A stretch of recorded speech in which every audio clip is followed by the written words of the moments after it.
ब्रेकनंतर तुमचं स्वागत। स्वातंत्र्याचा अमृत महोत्सव संपूर्ण देशभर साजरा होतोय, त्याचीच पाहूयात काही क्षणचित्र।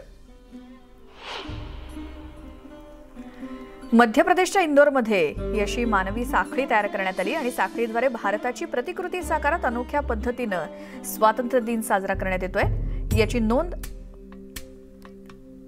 Guinness book of world record मध्ये करण्यात आली आहे।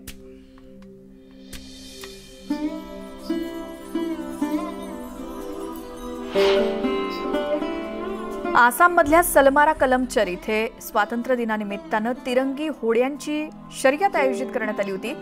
ब्रह्मपुत्रा नदीमध्ये ही तिरंगा शर्यत पार पडली।